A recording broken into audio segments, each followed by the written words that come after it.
You're finally considering plunging into maybe buying a house. You go ask a trusted family member, your parents, your uncle, someone you really trust, and you say, what do you think? I don't know. Go ask your cousin Edgar. Go ask your aunt Linda. Turns out, hey, they're actually a real estate agent or they're a mortgage broker, and they're gonna always say, yes, absolutely, you should buy a house. You can definitely afford one. I think it's one of the biggest problems in our society. Whenever we're thinking or considering this, we go to a real estate agent, we go to a mortgage broker, and we treat them like financial advisors. But in reality, we have to remember they are salespeople. So in today's video, I want to give you the education that your parents didn't give you when you were a teenager, just like they didn't give me, on how to calculate a range of how much mortgage you can actually afford with your current income.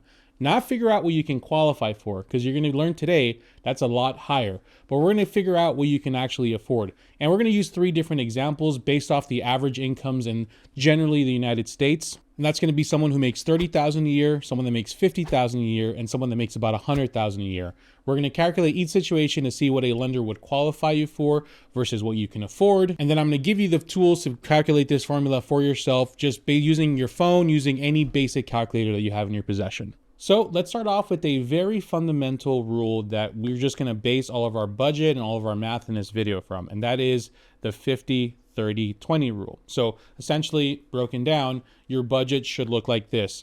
50% of your money that you take home goes to needs, 20% goes to your wants, like things that bring you joy in life, and 30% goes to savings or debt repayment, not paying your minimum payment, essentially the money you're putting to pay off that debt. So at its core, the idea is your mortgage should somehow fit in here somewhere, okay? Now, the very, very, very basic rule that most people follow is that it should be approximately 25%. So your mortgage should be about 25%, which is here when I'm filling in black. This leaves the additional 25% for all your other needs, all of your bills, your groceries, your childcare, everything else that you need to survive. Now, I think in our age, we're living in a time where it's okay to have these basic rules, but I think this is just a lot more flexible now. Like I used to be a really big guy on proponing 25%, but that's very easy for me to say as someone who already owns a house and just say, you guys, I feel like it's almost like very boomer energy, right? Like, oh, you guys need to do this so easy.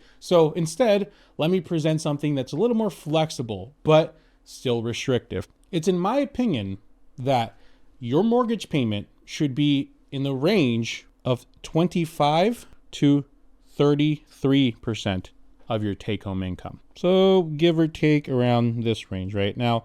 Of course, it would be very, very, very ideal for us to try to get to this point where we're at 25%, which is going to be around right here. But you know, a lot of us live in big cities, or a lot of us are in a position where income's a little more flexible. So I understand if you have to plug into this additional 8% right here, right? So it's a little bit more flexible. So now let's use the 3 numbers I used in the beginning of the video: 30,000 annually, 50,000 annually, and 100,000 annually. Now, it's funny because every time I see someone make a video about affordability, they always use like a really high number, like 120K or 150K. It's like whenever videos like that made, I feel a lot of us are just like, using these numbers, figure out what lenders would qualify you for, and using the rule that we set before, what we can actually afford. So this number right here is our gross income. Now I want you to think of this emoji every time someone says gross income, because really we shouldn't be using gross when it comes time to calculate our budget. But funny enough, when it comes time to qualify for a house, a lender will use your gross income. What do? Well, it's a little more complicated to explain what they do. So let me just give you a very basic, rudimentary understanding of what they do. What you do is you get your gross income, you find out what your monthly gross income looks like. Easiest way to do that is you divide it by 12. So in this case, we get $2,500, $4,167, and $8,333. And once we have our monthly gross income, they will only qualify you. There's like a range, it's like between 40 to 45%, but let's just use 43% as a mid-range. They will only qualify you up to 43% of your gross income, minus any monthly payments you have. So remember, I said you could do this with any calculator at home. So if you're doing this with your calculator, this is what you would type in. You would type in 2,500, multiply it by 0.45, and that number should get you $1,125. For 50K, it will get you 1,791. And for the $100,000 number, the 8,333, that will get you $3,583.19. So from this number, we would subtract any debt monthly payments you have. So we're talking minimum payments. We're talking like credit card payments. If you have a $50 minimum, if you have a car payment, $250, $300 minimum, whatever it is, you would subtract it from this amount. So already this, like for this case and this case, we're going to have to be in a very, very low debt position to be able to qualify for a lot. Because if you have in the 30,000 range, let's say like at least $300 in minimum payment, or God forbid a student debt like a $100, $200, $300 payment, let's say even a few $100 car payment. If you subtract even, a few $100 from this, we're under 1,000, which means you only qualify up to less than $1,000. So basically you would have to be at a zero debt position to be able to comfortably buy a house. And if you're wondering what purchase price that it would be approximately about $150,000 if you're buying in a relatively low tax state and it's an FHA loan, and hopefully the insurance is also very cheap. You're going to be about $1,188 around there. Looking at quite a few houses here. Every time I do this, people always go, "Oh man, that's a terrible city. That's a terrible area. There's a high crime." Okay, but it's just for funsies, right? Like here, look, if you want to move to Warrior, Alabama, you can get yourself a nice $100,000 house with 2,000 square feet. If you want to move to Glen Carbon, Illinois, you want to move to Houston, Texas foreclosure. That's interesting. Montgomery, Macon, Georgia. Isn't that from a video game? Macon. That was from, what was it? The Walking Dead. Do you guys remember that? Any other millennials in the chat? Anyway, so you're going to be moving. If you're in a major city, you're either buying a small condo, but the condos usually have HOAs, because remember, this payment includes everything, including HOA. So a lot of people just say, hey, let me buy a townhouse or a condo, but that HOA is like a few $100s and it just completely gets you out of the range, right? So you're going to be moving to a rural area and you're going to probably be buying something under 150K, and you're going to live a very simple life. For 50,000 annual folks, they would qualify up to 1742. So that's about a price range of about $220,000. So you're not really adding that much. And once again, I'm being very conservative with the insurances and very conservative with the taxes. So God forbid you're in an area where those are even higher, that's going to be tough. Of course, that does add a lot more areas. Like we do see some areas in the West starting to pop up, and we're seeing some bigger houses, but still very severely ranging where you can get a house. Props to Marshall, Texas. That is a good looking house. I'll be moving there next. I mean, every time I do one of these videos, I'm like moving to all over the country.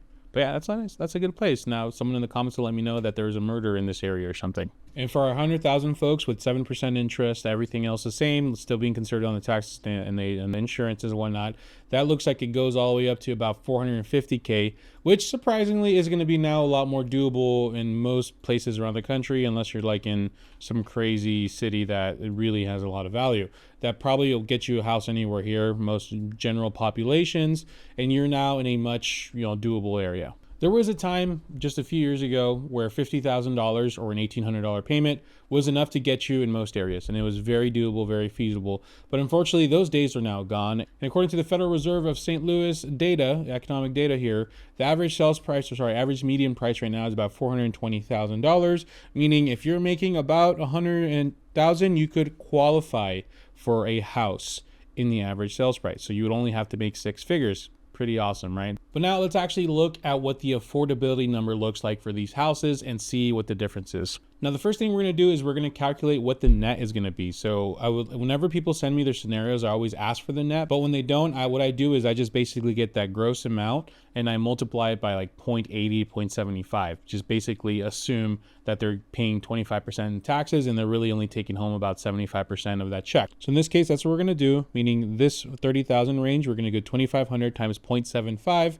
That's going to be 1,875 net, 3,125 net for our 50K folks, and 6,250 for our 100K folks. Now, if you're following this at home, I would just implore you not to do the 75 cents. Just calculate what you bring home every month and use that number. Once we have our net income, it's quite simple. Just like we did before, we're going to want our mortgage payment to be about 25 to about 33% of our net. In this case, let's be generous and let's say about 30%.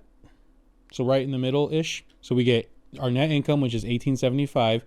We multiply it by 30. So we multiply by 0.30 and we get $562. We get $937.50 for $3,125, and for $6,250, we do 6,250 multiplied by 0.3, and we get $1,875. So I want to just let that sink in, okay?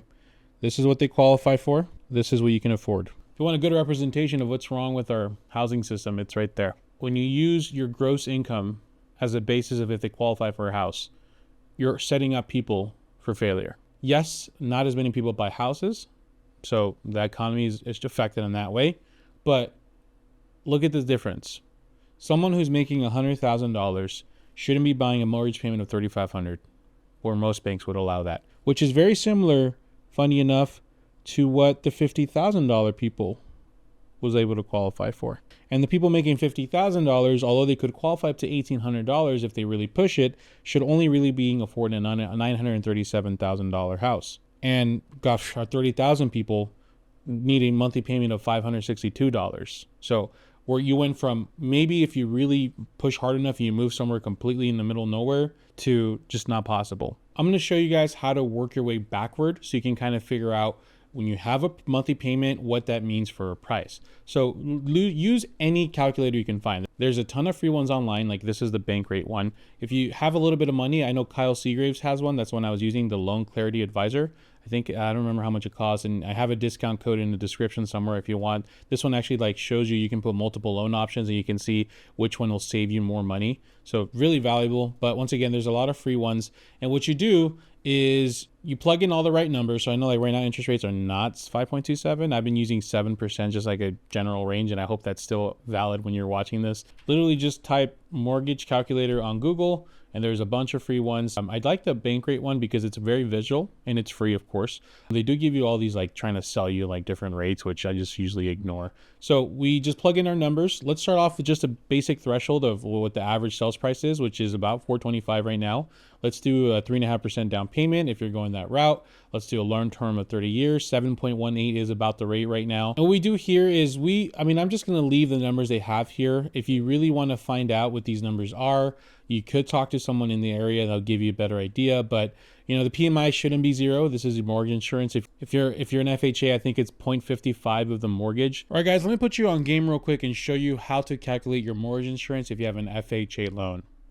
First, you have to start off with your actual loan amount, not your purchase price. So if you're buying a $400,000 house and you're putting 3.5% down, your loan amount isn't $400K. It's $400K minus 3.5%. An easy way of doing that is you do $400K or whatever your purchase price is, you multiply that by 0.965. So essentially you're taking away the 3.5%. So that would give me $386. Once you get the actual loan amount, then essentially what you do here is you multiply the loan amount by 0.0055. You get this number, you divide it by 12, and that is what you're paying for PMI monthly. That's a lot of work.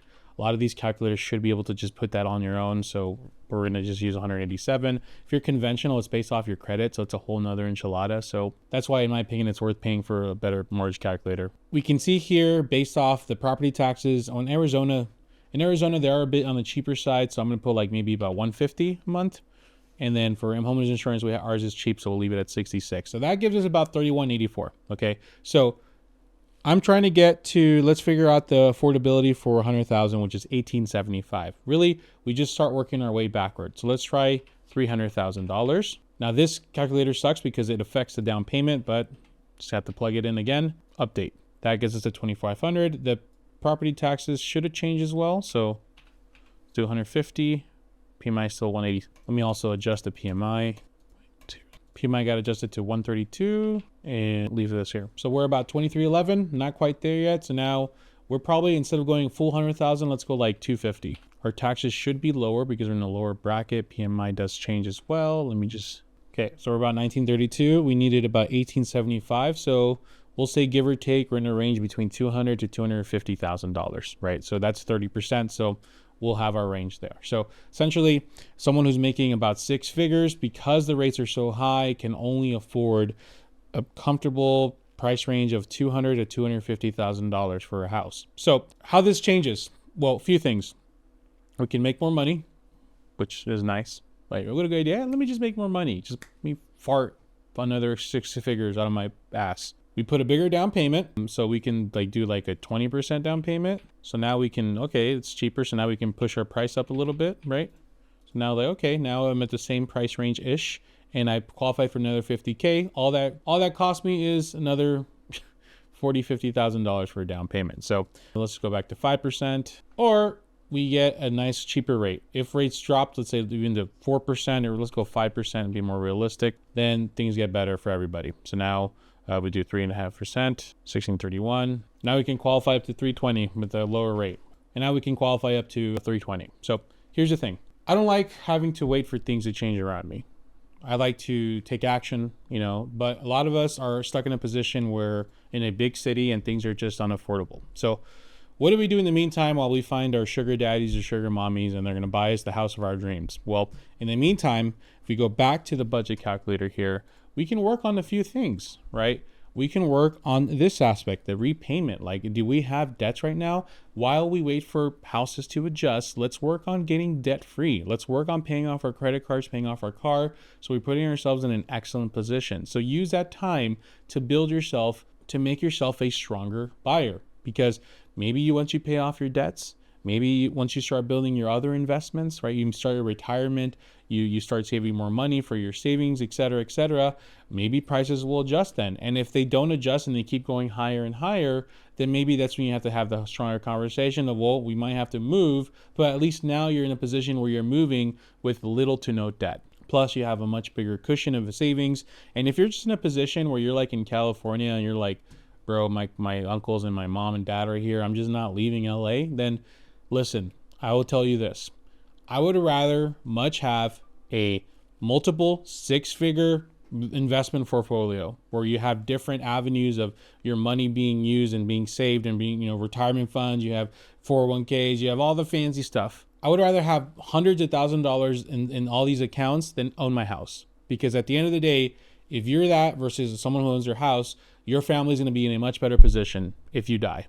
That sounds very scary, but if you die having all these investments, $400,000 of investments, then your family, you're actually leaving them something of substantial worth. If you leave and you pass away and you actually own your $400,000 house, well, your family, what are they going to do? Going to be able to sell it and maybe make a few $1,000s at the way things are right now. They're going to have a home, I guess they can live in, sure, but you just have to adjust your priorities where you may not be a homeowner, you might be a renter, but at least you'll be able to have the opportunity to build something substantial. While the rest of us, yes, we could own a home, but some of us are so busy focusing on achieving the goal of ownership that we don't bother actually taking care of our future selves and building our retirements, building out emergency funds, et cetera, et cetera. So more or less, that's an idea of how to figure out what you can afford. If after watching this video, you're like, Javier, this is just too much math, I do have a Patreon where you can access my home buying resources tool download, which has a budget affordability calculator there that's really cool, really easy to use. It's only $5 to join. And literally you can go join and download it and then just leave. It also comes with a cash to close calculator, goal tracker, interest rate buy down, a bunch of other cool stuff. So feel free to check that out. And if not, just support this video by liking and subscribing and doing the thing. So thank you guys so much for watching. YouTube thinks you should watch this video next. So go check it out. Appreciate y'all.